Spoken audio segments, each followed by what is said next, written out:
All right. Good evening, everybody here and everybody online. Welcome to Dark Star Magick. My name is Erik Arneson, and and tonight we're going to talk about Freemasonry and the occult. I want to start off by saying that this is an extremely large topic. So I sort of chose some things to focus on that I know the most about. But if there are areas that you have questions about, please feel free to ask me. I can either answer, make up an answer, or suggest some resources for you to go look at to learn more. I have been studying the occult for over 3 decades. I put that in there. I was like, I don't know, that's long. It's more than that. I don't know. It's been a long time. I started practicing ceremonial magic about 25 years ago, and that's also the year that I got initiated into Freemasonry. And those were very connected events for me at the time. But after becoming a Freemason, I started doing a lot of research and writing. And so I have been published quite a bit. I think my first Masonic publication was in 2009 or 2010. Done lots of lecturing. You can look me up online and get all of my Masonic bona fides. But I am pretty deeply involved in Freemasonry. I've been master of a lodge 3 times. I've been the high priest of a Royal Arch chapter 3 times. And I am currently the commander of Kadosh, or the master of the 30th degree lodge in the Portland Scottish Rite. So I'm not going to be revealing any Masonic secrets tonight, but that's okay, because that's not what this talk is about. But also I run the Arnemancy website, which is a blog and a podcast. Perhaps you have heard of it, perhaps not. Sometimes I talk about Freemasonry on the podcast or on the blog. And maybe you've come across those. So tonight we're going to cover, I'm going to kind of go back to some basic stuff. Part of talking about Freemasonry and the occult involves sort of shedding the cruft of conspiracy theory. Learning a little bit more about how Freemasonry is sort of involved in American and Western culture in general, which means learning about secret societies and what they exactly are. We'll talk about early Freemasonry and how it's closely intertwined with the Western esotericism at the time. 2 of the areas that I'm going to focus on a little bit are chivalric Freemasonry and Masonic Rosicrucianism, but I also will talk a little about Solomonic magic and Kabbalah and stuff like that, and then how Freemasonry sort of helped birth or helped influence modern occult movements. And some of these modern occult movements, of course, include like the OTO, the Ordo Templi Orientis, the Hermetic Order of the Golden Dawn, other things like that.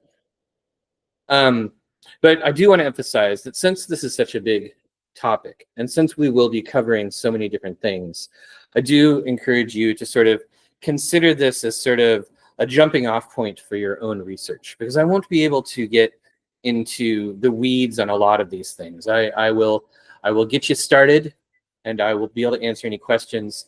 But in order to really get like deep understanding of a lot of these topics, it's going to require a lot of additional research and a lot of additional looking into stuff. Beginning with secret societies.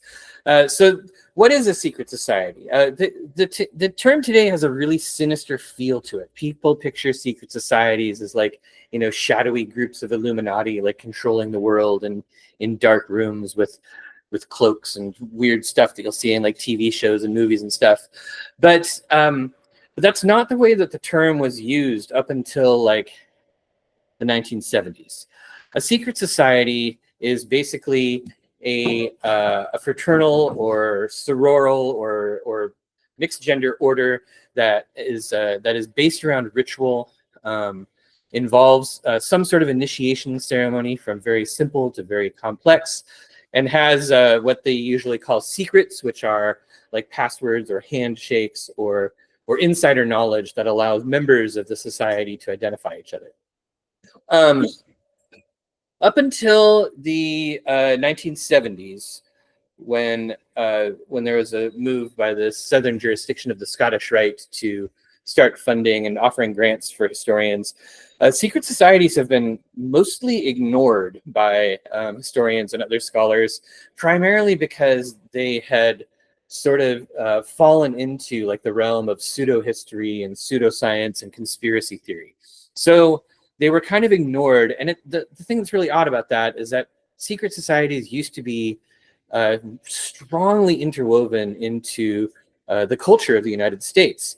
These numbers here, in around 1900, about 40% of all adult men in the United States belonged to at least one secret society, and 25% of all population, meaning including like kids and women, were a member of at least one secret society.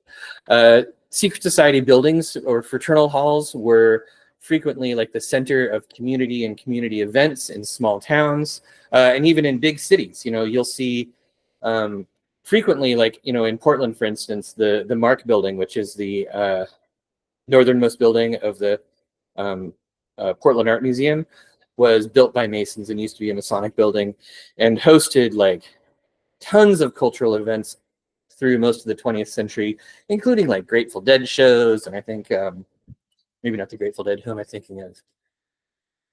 The Rolling Stones played there, perhaps. Anyhow, like the Sonic buildings and fraternal buildings host all sorts of events nowadays, and they always have. And secret societies include things like, the Knights of Pythias, the Knights of Columbus, the Moose, the Elks, like all these sorts of things. All of them, at least originally, had ritual-based meetings, had initiations, and had the sort of secret modes of recognition that would allow members to identify each other. And this is extremely common. Membership started dropping off in the 50s, and now, it's a very tiny percentage of people who are members of anything like this. So it has this extra element of secrecy about it. And that definitely adds to the feeling of the occult and to the feeling of like the esoteric around them. Not to say that it's not there. I'm just saying that it gets overblown a lot in popular culture and conspiracy theory.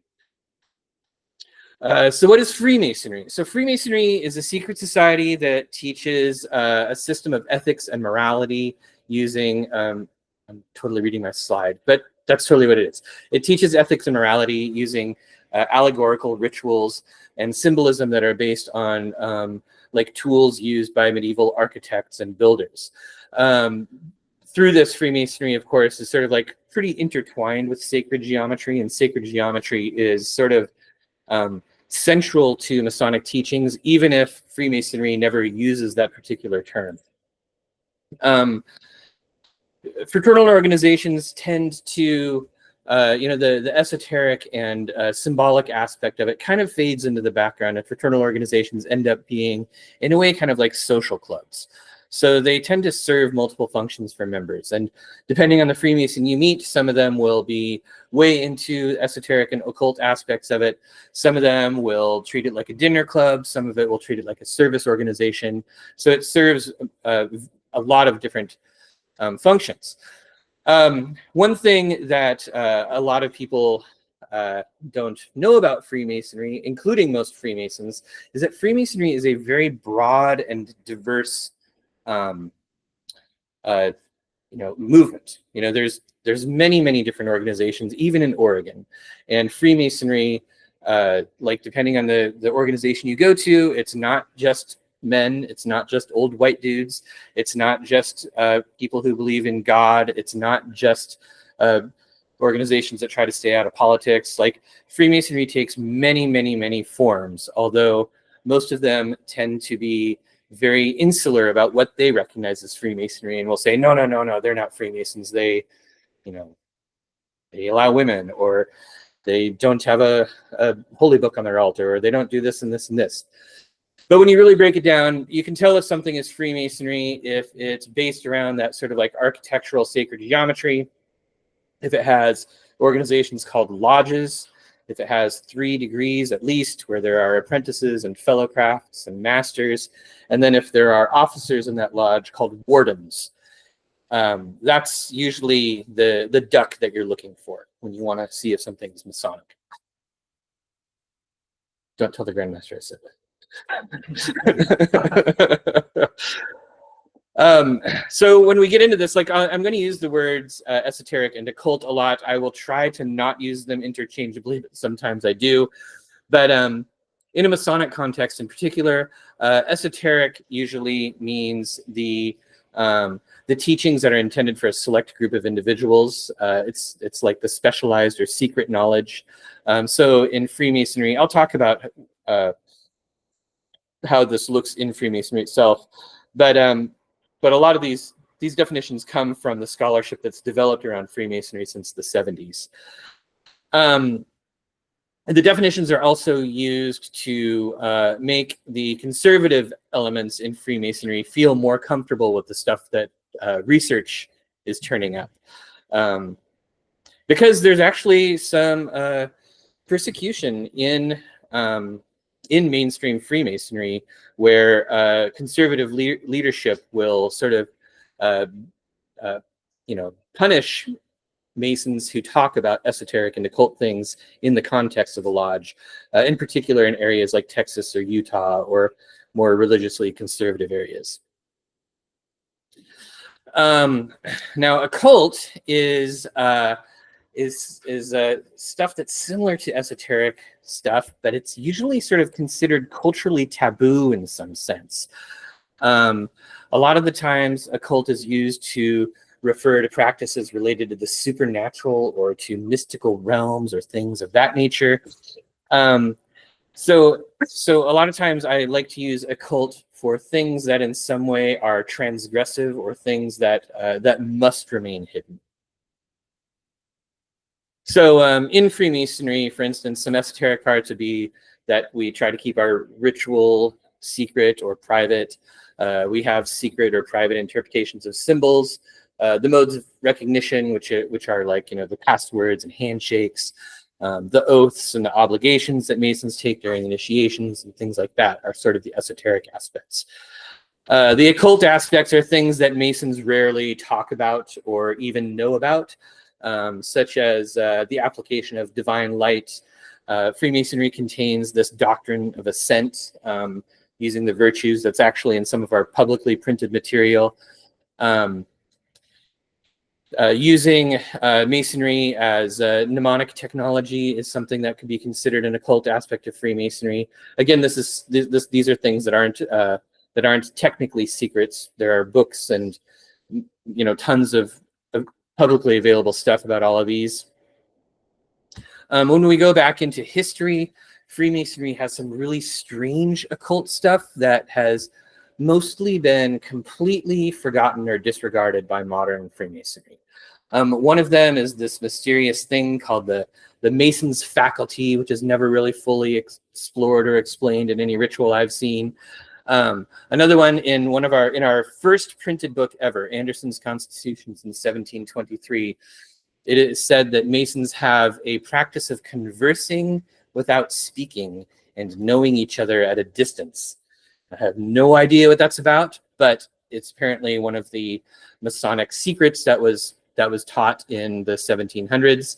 And then also in the 1700s, we have evidence in some of the really early published stuff in Freemasonry that Masons considered themselves to have a secret or occult method for interpreting scripture, in particular the Bible. All of those things I have never seen any evidence of in modern Masonic lodges, though, which is kind of a bummer because they sound cool. So early Freemasonry. So our earliest evidence of Freemasonry actually comes out of Scotland in the 1590s. And we have these two documents called the Shaw Statutes that sort of outline an organization of stonemasons who were master craftsmen who were working on like official buildings like castles and manors and religious structures. And it has this sort of outline that sort of structures it and saying, like, there are wardens, there are apprentices, and there are fellows of the craft. Masons must have a working knowledge of the art of memory, and they will be tested, and if their memory is bad, they will be fined, stuff like that. These Masons were all working Masons. They were people who actually cut stone and built buildings. and we call them operative Masons, but they were also sort of involved in some sort of esoteric, like Christian religious interpretation of what they were doing. The first speculative Masons, which is Masons who probably had very soft hands and never picked up chisels, started to appear in the 1600s. Sir Robert Moray, he didn't really go to a lot of lodge meetings from what we can tell, but he was, I'll talk about him a little bit later on. Remember his name. I don't have, so there are a couple cool things about him. He was a founding member of the Royal Society. The Royal Society and Freemasonry are pretty well intertwined in a number of ways, although I don't think anything about the Royal Society is occult, so that's just a fun fact. Elias Ashmole was the founder of the Ashmolean Museum in Oxford, and he was a very famous antiquarian and was probably involved in the Invisible College, which was the precursor to the Royal Society. And in the 1600s, esoteric and occult stuff was like basically just kind of getting new in England. Like we had some interesting people around already, like John Dee, but most of the really cool occult stuff in the before the 1600s was happening on the continent in, you know, Germany and Italy and Spain and stuff. Well, so yeah, I will talk about Sir Robert Moray again when we get into the Rosicrucians in a little bit. So the 17th century, aside from all the shitty stuff that happened in the 17th century, it would have been an amazing time to be somebody interested in the occult in England. We had John Dee, we had Robert Flood, like all those guys on the slide. Nicholas Culpeper, known for the herbalism stuff. William Lilly, the famous astrologer. Richard Napier was another famous astrologer. It was during this time that we had, man, this was supposed to be on the slide, but I totally forgot about it. There were a few really interesting books that were translated into English in the 1650s. You had Heinrich Cornelius Agrippa's 3 Books of Occult Philosophy, which was translated by J.F. We had the Corpus Hermeticum, which was translated into English by John Everard. And then, as we'll talk about in a little bit, the Rosicrucian Manifestos were translated into English by Thomas Vaughan. So there was a lot. There was an occult explosion happening in England in the 17th century, and it was a cool time for occultists. Although also there were a couple of really horrible things that happened in the 17th century. The 30 Years' War, which interrupted a lot of occult stuff, and then the English Civil War / interregnum period, which was really bad for everybody, especially if you weren't subscribing to one of the religions that they wanted you to be in. But also, so the Invisible College, which has a really, really cool name, was basically like a group of scientists and thinkers who had sort of like a correspondence circle, who ended up being important in the foundation of the Royal Society, which still exists today and is sort of like the Royal Science nerd club in England, in the UK. But the big thing that happened in the 17th century, which started in Germany, was Rosicrucianism. There were 3 manifestos published in the early 16th century that were unascribed to anybody who claimed to tell a story about Christian Rosenkreuz, who was this mystic who traveled around to different places and learned all of these secrets and came back to Germany and founded this secret order of like healers and magicians who would travel around and help people. Rosicrucianism incorporated elements of Hermeticism and Christian Kabbalah. There was definitely some Paracelsian influence. There was alchemy in it. And it ended up sparking tons and tons of derivative groups and inspiring lots of people. People were like searching for the Rosicrucians. So these manifestos, the first 2, the Fama Fraternitatis and the Confessio Fraternitatis, they were both published in Kessel, and they sort of included like the legend of Christian Rosenkreuz and his mysterious tomb, which, if you are familiar with the Hermetic Order of the Golden Dawn, they sort of stole the idea of that tomb from there. Inherited, borrowed, And both of these were kind of published as like they were sort of almost pamphlet sized, like they were like hefty pamphlets. One of them sort of had the legend of Christian Rosenkreuz. The other one had this like long list of rules that Rosicrucians had to follow. And then in 1616, one of a brilliant book. You should absolutely get a translation of this if you can. The Chemical Wedding of Christian Rosenkreuz. It was published in Strasbourg, and we're almost certain. I think it's kind of everybody kind of agrees now that it was Johann Valentin Andrea who wrote it, and was probably also central to the writing of the other manifestos. So all of these described this group of mysterious, basically wizards who were somewhere hiding out in Europe doing all this stuff, who were like ready to come out of hiding and reveal themselves. And so all of these scholars everywhere, all of these, mystics and astrologers and wizards and theologians were all like, we have to find the Rosicrucians. Where are the Rosicrucians? Who are the Rosicrucians? But they probably weren't real. We haven't found any evidence that there really was some group of Rosicrucians that those manifestos were actually about. So they might not have been anywhere or anyone, but it didn't stop people from wanting them and searching for them. And this is where we get to talk about one of my favorite 17th century Welsh occultist, I guess. Thomas Vaughan. He was a Welsh philosopher and author. You'll find alchemical works by him, published under the name Eugenius Philalethes. He published the first English translations of the two first Rosicrucian pamphlets, and claimed to be a Rosicrucian. And he's actually like the only person from that era who claimed to be an English Rosicrucian that we know very much about. So his connection to Freemasonry was sort of interesting. Sir Robert Moray, who I mentioned a couple slides ago, was one of his patrons. And Moray, it turns out, was really deeply invested in Platonism, especially like the Platonic dialogues and all the Plato stuff that had recently come to light during the Italian Renaissance. He was really interested in Stoicism. His library included lots of esoteric and difficult philosophical texts, and he was also really into mystical Christianity. So after Robert Moray became a Freemason in 1641, the lodge that he joined had all of their members create or choose a Mason mark, basically like a sigil that sort of represented them or their secret name within the order or whatever. And his, which I should have included a picture of. Now I'm thinking about that in retrospect. His is a really cool 5-pointed star surrounded by Greek letters that had a mystical meaning associated with them.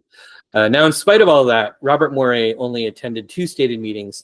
Thomas Vaughan never attended any, but that didn't stop Thomas Vaughan from having a long and weird history being associated with Freemasonry. So we'll fast forward to the end of the 1800s, where Leo Taxil started publishing all of these pamphlets and newspaper articles, and I think even a newsletter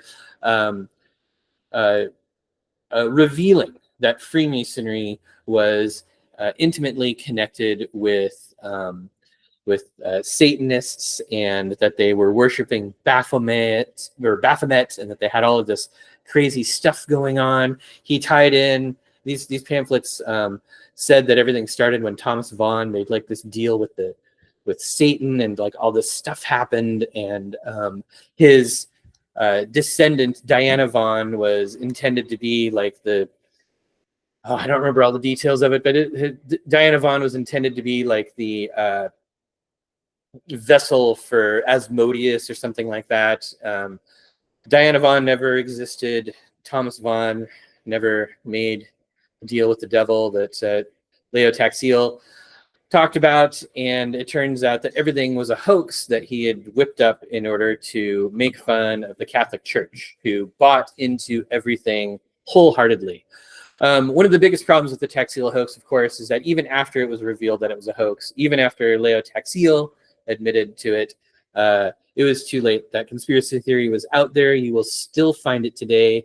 I believe it's probably part of the basis of conservative Christian groups claiming that Freemasons worship Satan and have like secret gods, and the Baphomet thing shows up in like the Chick tracts against Freemasonry and that sort of stuff. But the thing that's interesting, so this happened in the 19th century, and then in the 19th century, historians were fairly convinced that English Rosicrucianism had become Freemasonry, and I think it kind of makes sense.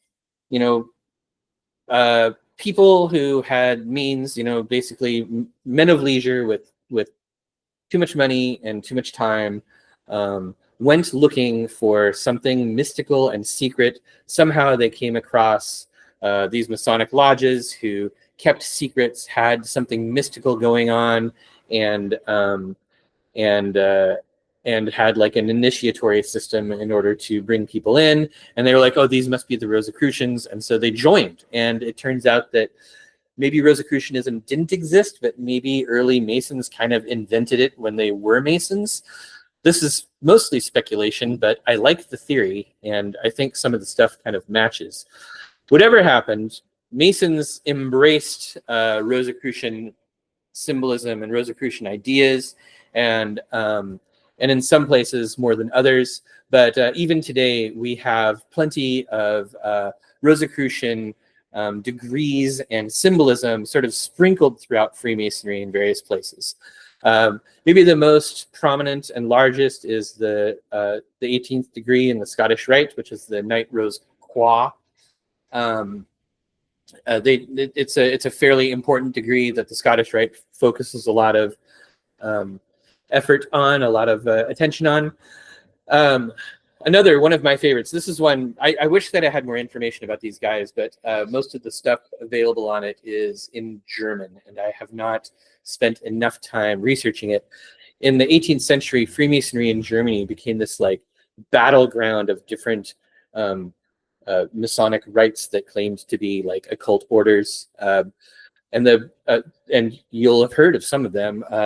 You might have heard of the Rite of Strict Observance. We'll talk about them in a little bit. The Brethren of the Rose Croix of Gold, or the Gold Rosicrucians, were another. And then the third were the Bavarian Illuminati. Now, all of these orders ended up kind of imploding and dying out right around the year 1800. So none of those really survived. However, in the 19th century, in the 1800s, the Societas Rosicruciana was founded. And there were sort of three main branches of it: the SRIA, or in Anglia, the English one, in Scotia, which was in Scotland, and then I'm not going to try to say the United States one, but a Rosicrucian Society in the United States also was founded. And all of these were strictly Masonic orders. You had to be a Mason to join them. They were kind of dedicated to the study of esoteric and mystical aspects of Freemasonry, but they don't claim a lineage or a link to the original Rosicrucians. However, the SRIA in particular is going to be very important to our story later on, so remember them. Oh yeah, and then the Red Cross of Constantine, they're an interesting Masonic order that is sort of a weird mix of Templarism and Rosicrucianism. It's not super big. I don't even know how you join them. I'm sure they're around. I don't know if we have them in Oregon. But this leads into the next topic, the Knights Templar, the darlings of conspiracy theorists everywhere. So the Knights Templar were founded at the beginning of the 12th century, and they were a group of basically monastic warriors who traveled in the Holy Land and protected pilgrims and protected, that's what they started as. They turned into a very powerful military and banking order. They would fight a lot, and there are lots of great stories about them, but they only lasted about 200 years. At the beginning of the 14th century, King Philip IV and Pope Clement V came down real hard on them. On October 13th, 1307, there was mass arrests all over France. Tons of Knights Templar were arrested, including the Grand Master of the Order, Jacques de Molay, and some of his fellow leaders. Jacques de Molay and all those leaders were burned at the stake in 1314. The Knights Templar were sort of disbanded almost everywhere. In a lot of places, they were absorbed into other orders of knighthood, such as the Hospitallers or the Knights of Malta, and they kind of vanished. But there's a lot of pseudo-history around them claiming that, you know, they survived in Scotland or they survived in various places. We don't have any like hard evidence that that happened, but it didn't stop. It didn't stop the Freemasons. So the Chevalier Ramsay, this is the fella who started the idea of like chivalric origins to Freemasonry. He wrote this book, this lecture, the discourse pronounced at the reception of Freemasons, where he sort of claimed that Freemasonry was birthed out of the Knights Hospitaller, which through retelling and retelling turned into Freemasonry being a new version of the Knights Templar, and Masons, especially in Europe, just clung onto this and loved the idea so much. Freemasonry at the time was experiencing this just explosion in popularity, and people were creating new Masonic orders and adding new Masonic degrees, and lots of them were based on the Knights Templar. So I have a short list. I didn't list all of them, but some of these still exist. The first three, Order of the Red Cross, Order of Malta, Order of the Temple, those are all in the American York Rite, which still exists. Knight Commander of the Temple and Knight Kadosh are both in the Scottish Rite. In fact, I am the commander of the Knights Kadosh in Portland. The Order of de Molay, which was started around 1900 or early 1900s, is a youth group attached to Freemasonry, which is based on the Knights Templar.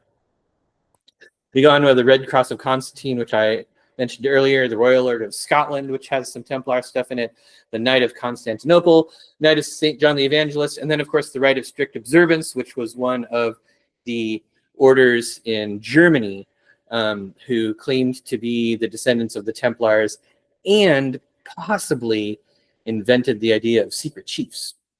So you can thank German Freemasons for that one. So Freemasons, for a few centuries now, like 300 years, I guess, have really, really loved the connection to the Knights Templar, but we don't have anything that makes it historically factual. That doesn't mean that it hasn't brought people a lot of meaning and that they haven't sort of invented a lot of excellent, you know, tenets and ideas around it. But it's more modern than the Knights Templar are. And then, of course, the Ordo Templi Orientis originally had a heavy Templar theme. Before Aleister Crowley transformed the OTO into what it is today, the OTO began as a Masonic body that was kind of, you know, this guy named Jonathan Yarker used to like collect collections of degrees, and then he would sort of sell warrants to people so that they could found lodges. And he sold warrants to Theodor Reuss and Karl Kellner that allowed them to start lodges based on the rites of Memphis and Mizraim and the rite of Swedenborg. Reuss in particular was obsessed with Templarism and really wanted the Knights Templar thing to be central to the OTO. After 1913, when Aleister Crowley began rewriting the rituals, I'm pretty sure most of the Templar stuff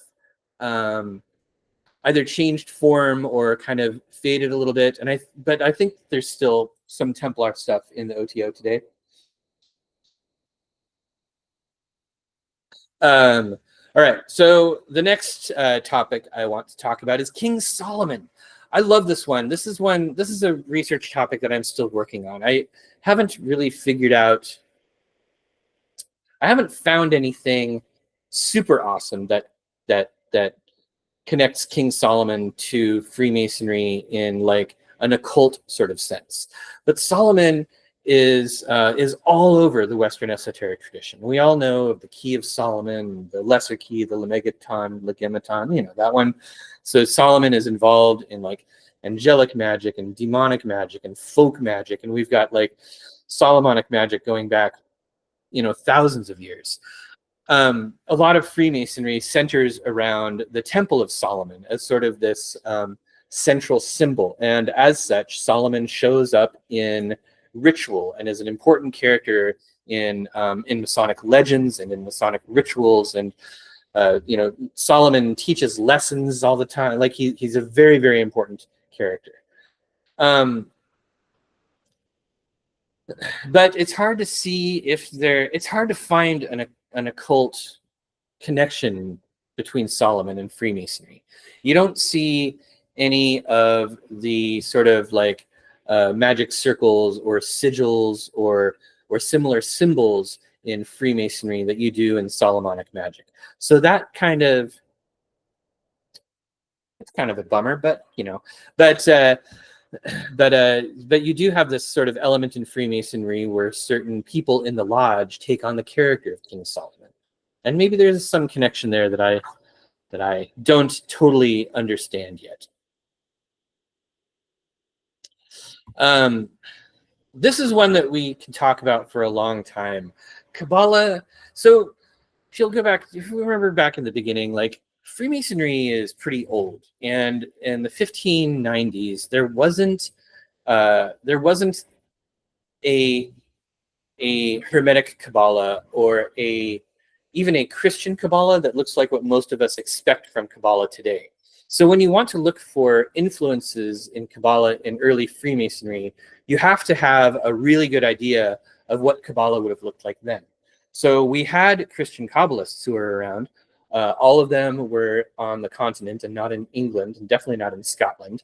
And they were approaching Kabbalah in a much, much different way than anybody does now. You know, there was a much heavier influence or heavier emphasis on names and permutations and knowledge of Hebrew and some very esoteric type stuff that wouldn't have been very applicable to people studying sacred geometry for the purpose of building churches. But you do start to see Kabbalah sneak into Freemasonry in the 1700s. You'll see Kabbalah like just sort of mentioned sometimes, or symbols that sort of are Kabbalistic that show up in, for instance, like Scottish Rite degrees. There's a degree called the Royal Arch, which feels like it has Kabbalistic influences, but again, they aren't super recognizable to people who study Kabbalah today. They are much older style stuff. And then in a lot of Freemasonry and sort of like the core degrees in Freemasonry, there just doesn't seem to be much of a Kabbalistic awareness. The Kabbalah doesn't seem to really be part of early Freemasonry and the core degrees. But what you do see is over time, of course, Kabbalah starts to get remixed into things. So like the Scottish Rite that we have today, the rituals aren't that old. And they talk about Kabbalah plenty. They'll have diagrams of the Tree of Life. They'll have things saying like, "Oh, Freemasons should study Kabbalah," but there's not like a deep dive into it. It's kind of like a more of a surface level mention or a surface level association. So Freemasonry definitely has more Kabbalah in it now than it did before, but it's hard to say that Kabbalah. In fact, I would say it feels to me extremely unlikely that Kabbalah had any influence on Freemasonry in the beginning. More that later on, especially when we get to the next couple slides, you'll see that Kabbalah definitely gets remixed pretty well. A lot of people, when they think about occult stuff these days, they think about ceremonial magic and they think about, you know, the magical rites and things like that. There are quite a few authors writing about sort of connections between Masonry and ceremonial magic today. A lot of times the question will come up, is Masonic ritual ceremonial magic? And my answer to that is, like, first of all, there are definitely ceremonies. But the other thing is, magic is a really troubling word. What do people mean when they say magic? It can be a sociological term. It can be a theological term. It can be any number of things. So it's hard to know what question they're actually asking. Now, if they're talking about ceremonial magic the way we define it today, which was basically invented in the 1800s, I would say the Masonic ritual is not ceremonial magic. Now, if you're looking at magic as a transgressive religious practice, then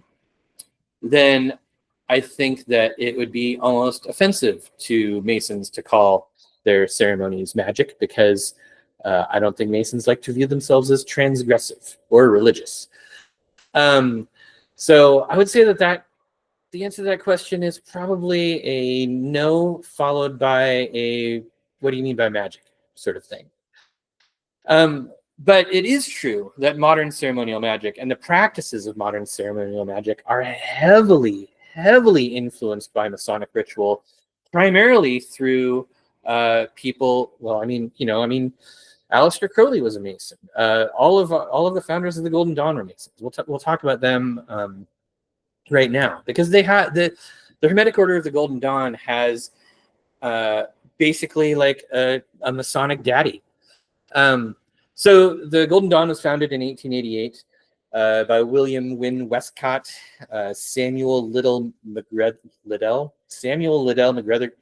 Mathers, and William Robert Woodman. All of them were Masons and were members of the Societa Rosicruciana in Anglia, basically the Masonic Rosicrucians that we talked about a few slides ago. In fact, Woodman was the supreme magus of the SRIA. He was basically in charge of them. So they were all intimately familiar with the way Masonic ritual worked, with how lodges worked, with all of that kind of stuff. And in fact, the degree structure of the Hermetic Order of the Golden Dawn is basically just ripped straight off from the SRIA, including like names that are the same and things in the same order and all that kind of stuff. The ritual structure is basically like it's basically Masonic. You know, there's lodges, there's officers sitting along walls, there's walking in circles, there are long lectures, there are piles of symbols and all these sorts of things. So I think some people prefer to talk about this as lodge magic rather than ceremonial magic, that it is so heavily influenced by Masonry that if you find like a copy of Duncan's Ritual and Monitor, which is a Masonic expose, you can read those rituals in there and be like, oh, this is like a really, really simplified version of the Golden Dawn. Like it's just like ripped straight out of there. And through that kind of idea of ritual in space shared with other people, that is magical ritual, is it owes its origins to Freemasonry, basically, through Westcott, Mathers, and Woodman. I went through my slides really fast. That was my last slide. I have one more. So I guess I sort of focused on two central themes, which were Rosicrucianism and Templarism, which are possibly like the biggest kind of possibly occult themes that run through Freemasonry. But there are lots more, and there are people creating new connections all the time. But I think probably the thing that's most important to keep in mind is that Freemasonry isn't really explicitly occult. Lodge meetings are not really, they don't feel like magical ceremonies. There's no chanting of barbarous names or anything of that nature. And so while the connections are there, it tends to mostly be like people remixing outside occult stuff into Freemasonry and the creation of new rites or changing the way lodges work, or Freemasonry or Freemasons, taking things that they learn inside lodges and taking them to outside occult practices. But I would love to answer questions. If you guys have questions about any of these things or any other topics where you're like, is blah blah blah blah blah Masonic, or is this a connection? I would love to hear what y'all are looking at. Oh, Wicca. I should have mentioned Wicca. Wicca has Masonic roots as well. Gerald Gardner had Masonic connections, and you see the lodge structure present in Gardnerian Wicca, where you have like the 3 degrees, you have the secrets. They say, so mote it be, just like Masons after prayers and things of that nature. So that's another one that probably deserved its own slide. Yeah, questions, comments? Yes. Yeah, I've got a question. I noticed it was interesting that in so much of the history of Freemasonry's influences are so obscure, but Masons tend to be very well-read and well-written people. Is that due to most of these influences coming through the ritual side, and that's cloaked in the esoteric stuff, and that doesn't get recorded until later? I don't know that I don't think that most Masons are well-read and well-written people. But I mean, and I think most of the Masons where they are involved in both have tended to be pretty open and blatant about it. Like in the 20th century, we had people like Arthur Edward Waite,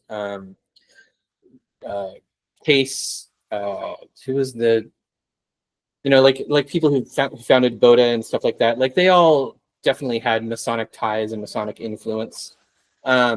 Arthur Edward Waite was really open about his Masonic connections and his Golden Dawn stuff, and so he basically helped create the popular tarot deck and things like that.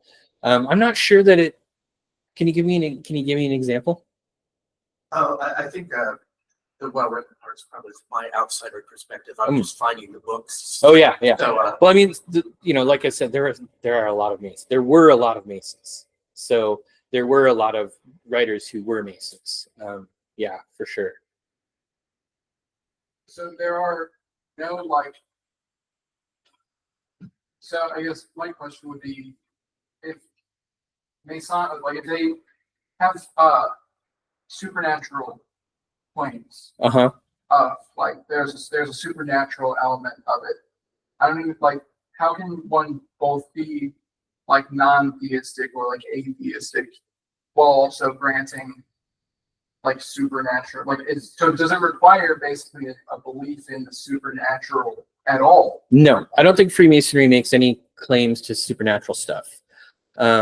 And again, like I was mentioning at the beginning, Freemasonry is kind of big and diverse. So Masonic orders that don't require a belief in God probably end up being more philosophical or even more focused on political stuff and less on things that might be mystical or esoteric. Sure.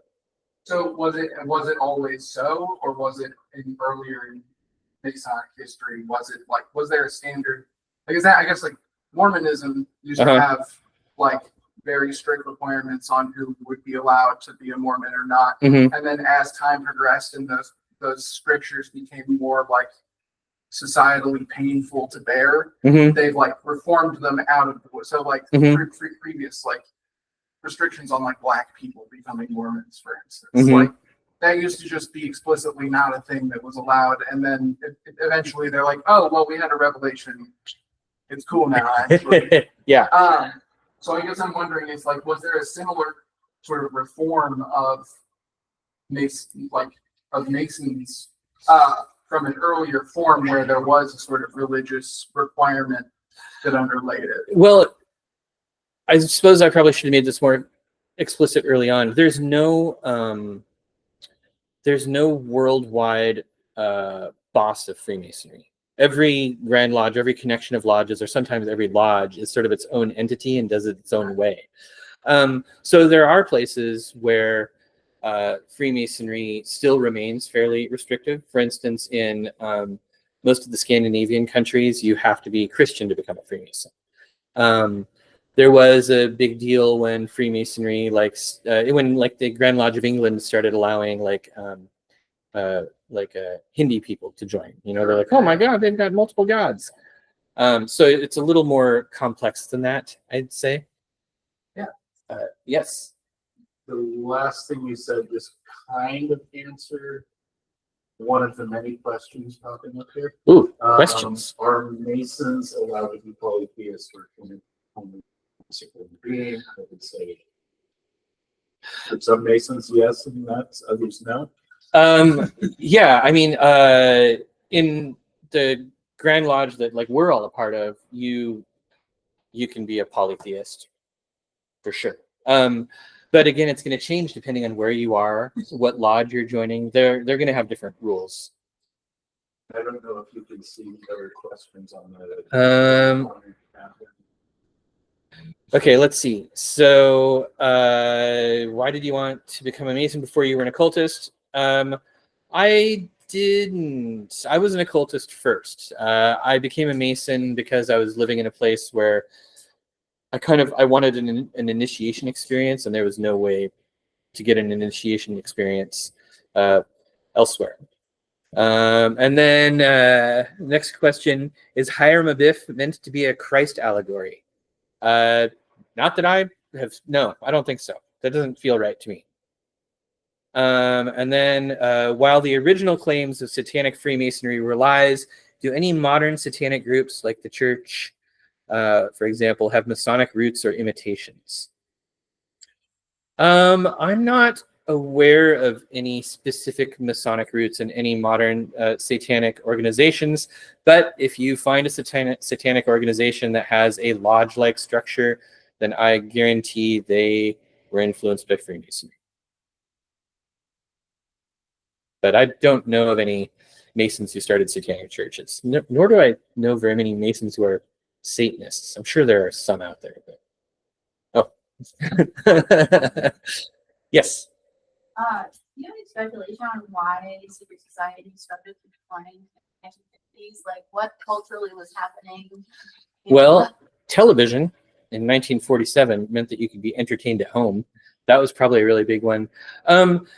There's a book about that called Bowling Alone that sort of examines the decline of all sorts of social clubs and social groups across the United States. It all started basically in the decades following World War II. There's lots of speculation about it. I mean, it's shifting sociology, and I'm not sure that there's a super good answer, but I think a big part of it is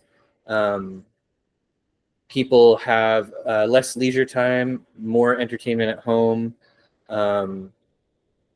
You know, the counterculture movement in the 60s probably had a lot to do with it, where people wanted to not do things that the previous generation was. I think there's a ton of different stuff, and we're kind of hampered in our knowledge of it since people weren't studying Freemasonry or secret societies at all very well during the majority of the 20th century. Yes. Could you talk a little bit about, you mentioned that you've been a ceremonial magician as long as you've been a Mason. Can you just talk a little bit, I mean, you don't have to get personal, but can you talk a little bit about how your Masonry informs your ceremonial magic and vice versa? I think that the best thing I've learned about ceremonial magic from Masonry is that you need to memorize your ritual, like precise movement and awareness of how you move in ritual helps a lot. It teaches you that like props are important, but if you don't have props, don't sweat it. I think it also, Masonry helped me learn a lot more about like respect for the meanings of symbols and how symbols can be important. And I think probably most importantly, Freemasonry, since it's sort of based around a system of ethics and virtue, it teaches you the importance of those sorts of things in occult and mystical practices and reinforces it really well. Does that answer? Yeah. Pretty well? Okay. Yeah. Yes. Have you ever received a privilege by being a Mason? Not like in an attacking kind of way, but like, have you ever like been out and like met a fellow Mason who's like, oh, you know what, like, looks like a table just opened up at the restaurant or whatever? Like, is it that kind of a like a sort of, is that what it would be, more of the fraternal organizations of like, oh, these are like local buddies who might happen to be like local business owners, or maybe like the loan officer down there, like it's like maybe you'd be more inclined on like or whatever. Have you ever received a favor from a friend? Yeah, definitely. Yeah, I mean, yeah, absolutely. I mean, Would you say that that would be not? I swear to God, I'm not like getting. I'm not gonna. I mean, it's mostly like, you know, I've had probably more beers bought for me for my mustache than for being a Mason. Okay. Like people will be like, that mustache is cool, let me buy you a beer. That has happened a lot. Most Masons who buy me beers are people who are already friends of mine. I guess what it's like. So when being in, so you mentioned that there's like sort of they're independent chapters of each other, and there seems like there can be a lot of internal tension between different lodges about like who's true Mason and who's not. So would you say overall that like when you meet a fellow Mason who you've never met before, that likely they're more inclined to be warmer towards you, or maybe more inclined to be suspicious of you because you're from a different lodge?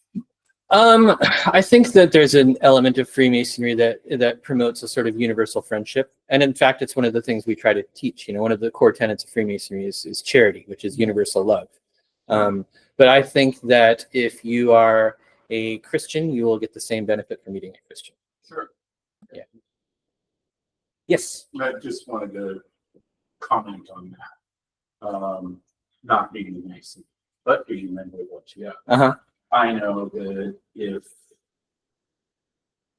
suddenly decided I'm going to travel to Chicago for a couple of days, even though I don't really know the brethren in Chicago, I know I can put out the word hospitality. Yeah, I mean, that's definitely. Like, hey, I've got a big spare room. Don't worry about a hotel. You know, they'll be. You know, that's the kind of thing. Yeah. And it's not. I mean, That's what I was wondering. Yeah. And I get people all the time coming in here that are like, hey, I'm with OTO in this other city. Not like cutting them deals or anything like that, but they receive it's that hospitality. Yeah. Brother or sister. It's part of a shared experience. You know, you have a shared initiatic experience. You have a shared, you know, that you have at least part of a shared set of values, which hopefully helps you trust somebody more, you know? Yeah, that definitely happens. I haven't seen any evidence of like Masonic cronyism, but we do have that in history a lot. In fact, if you look into the Morgan affair and the anti-Masonic party in the 1820s, you'll come across some delightful history that will tickle your conspiracy nose and make you be like, "Oh, look what they were doing." Yeah, they still do. I thought it was interesting that you brought up the anti-Mason party. The largest third party that the United States has ever had. Oh yeah. And anytime you take a group of people and demonize them, and these guys are bad, they are going to start with the cronyism. It is going to feed into that trust. Yeah. You know, that kind of a thing. For sure. We may even be seeing some of that in future years. Oh, yeah. Who knows what's going on these days. But yeah, that's where these fraternal organizations are strong, because we know we can trust you. Yes. We've taken oaths to each other. I don't even know you. Yeah. But I've already taken an oath to you, to your family. Yeah, exactly. Yeah. Yeah, for sure. That definitely is part of it. Yes. So kind of following on to that, the Masons have been traditionally a men's only order, and I know there are Masonic orders where women participate. Like, what's the level of integration with women in the local lodges in Portland, or like if you were to walk up and see like, I don't know if you were able to recognize like a woman Mason on the street, is it the same kind of like mission, or is it different because you don't necessarily perform the same rites and rituals with female Masons? It really depends again on the group of Masons. We belong to a conservative branch of Freemasonry that is male only and tends to be pretty closed ranks about it. But like one of my dearest friends is a female past master of a co-Masonic lodge in Portland, and you know, it depends on where you go and what you look for. even among our Grand Lodge, he said that it's a conservative Grand Lodge, but Mhm. among our membership, we have conservative members and more liberal members. I didn't mean So- it in that sense. I wasn't so- talking about American politics. I was, I don't know. yeah. I mean that towards the idea Yeah. of Masonry as well. Mhm. But, Yeah. but like there are Masons who are like vehement that people who are practicing a different rite are clandestine, and mean that in the sense of like almost derision. You're not doing it our Mhm. way. Yeah. And there's a lot of Masons like myself who I've agreed that I won't have Masonic communication, which means I won't attend their ritual, they won't attend mine, and that's like to keep theirs the way theirs is, to keep mine the way mine is. But I view them as doing like the same work. Yeah, And same so I here. view them with honor as like, well, they're good people because they're doing the same inner work. Yeah, that's how I look at it too. Is there kind of like a parallel with traditional Wicca and like being both found kind of where certain branches of traditional Wicca can't share like the god names or goddess names of their particular tradition, but they respect other traditions as far as like That sounds Traditional Wicca. that sounds like a good parallel. I've never been initiated into Wicca, so I don't know how all that stuff works, but that sounds like a parallel. Yeah, for sure. I mean, Yeah. it would kind of jive with your partner being initiated in that traditional Wicca stream, being kind of Masonic. Was he a Mason? Like, That is a good question. He was a He member of was- OTO. okay. Yeah, so, yeah. He was a it's student fine. So- of OTO. Yeah, so he basically and early, so he probably had a That's more of where- a That's where do without will can harm be done. Mhm. Comes from do without will should be put. yeah. So he was in the OTO, and I think at the time the OTO stopped claiming to be Masonic in like the 60s or 70s, right?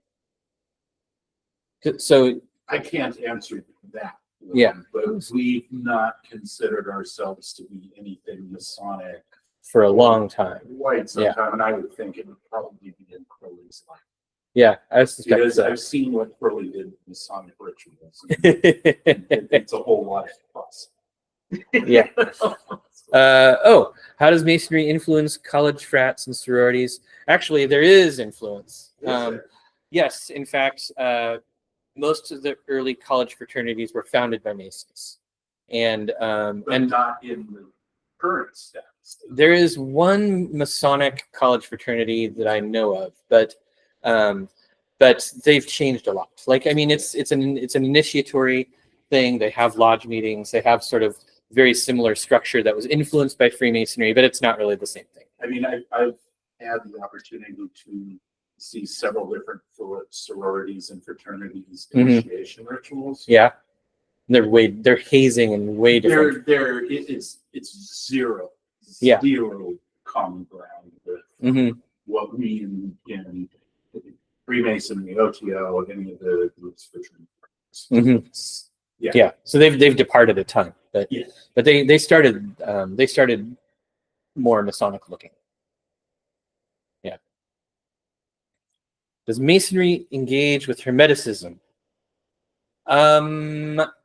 Not super directly. There are some Scottish Rite degrees that talk about like Hermes Trismegistus, and there are some things in some of the degrees that look like maybe they were influenced by Hermeticism, but English-speaking Hermeticism didn't really start until after Freemasonry did. But I mean, I've been in lodges that have the Corpus Hermeticum on the altar, so I guess yes.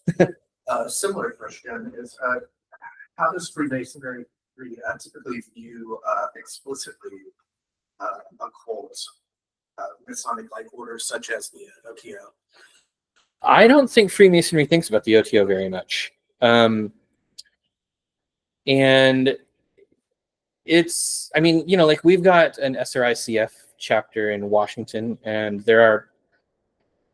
it's Masons doing Mason stuff. It's a broad and diverse, so it's going to be really varied. But there are Grand Lodges, and again, every Grand Lodge is going to be different. But there are Grand Lodges who really try to stamp down on that stuff and try to say there's nothing weird in Freemasonry. Freemasonry is just normal stuff, So it really, really depends. It's gonna change based on where you are. Oregon's pretty open-minded about it, or at least the Grand Lodge that we're in is pretty open-minded about it. But that's new. It wasn't that way 20 years ago. Yes. I feel like a lot of Masons who I have met who have joined in the last 5 or 10 years have had some draw towards the occult and towards ceremonial magic, whether they're able to like articulate that or not. And I think a lot of them expect to find that in the Blue Lodge experience, and it's not there necessarily. Besides like the things that you've already discussed that like, are obvious connections, but for a lot of those Masons, I think some of them just sort of go away. Some of us like end up staying around for the Brotherhood and learning many lessons along the way. And now I'm back to the occult. And so my question is, for Freemasons who are interested in this and are ready to start dabbling, like what's the first recommendation of occult or ceremonial magic, like books or media that you'd recommend? I don't typically recommend books on ceremonial magic to magicians because most systems of magic involve some sort of like religious approach or adhering or accepting some form of religion. And it's not my place to tell anybody what to believe. If there are Masons who are interested in that kind of stuff, I tell them, read your ritual because there's cool stuff in there and it'll get you started.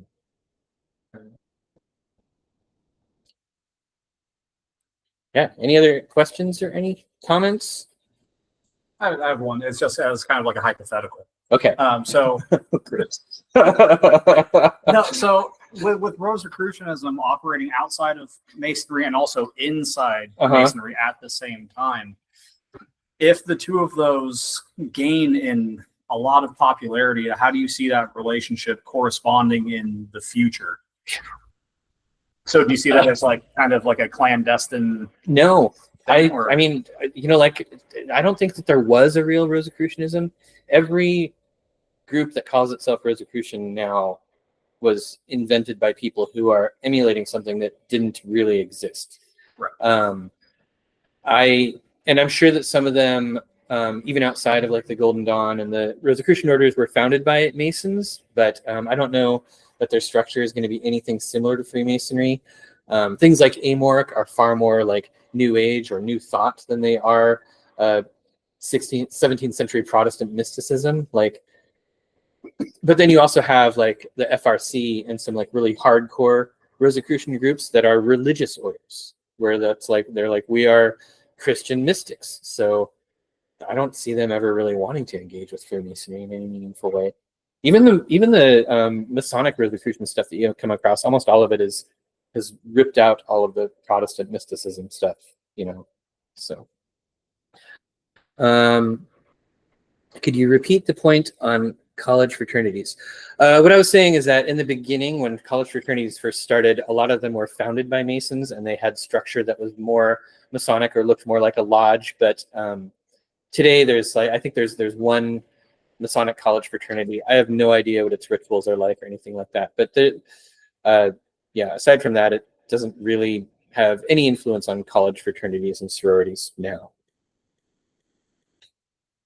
Yes. So do you think that the rise of like Freemasonry coincides and is like maybe even in reaction to the sort of like broader cultural trends of the Enlightenment as they're coming on in England? It's like, because in a way, I guess I feel like it kind of seems like a Protestant movement that's trying to recapture a degree of mysticism from like a rapidly modernizing world where like mystical explanations, which had been the norm for explaining all things prior to like scientific discovery, like those things became less compelling. And so I feel like, I don't know, it's just me speculating. Yeah, no, I think that if you especially start looking at Freemasonry and Masonic writings and people who are joining Freemasonry from like the early 18th century through the mid 19th century, you will see kind of definitely two different currents, where one of them sort of embraces kind of like the modern Enlightenment point of view,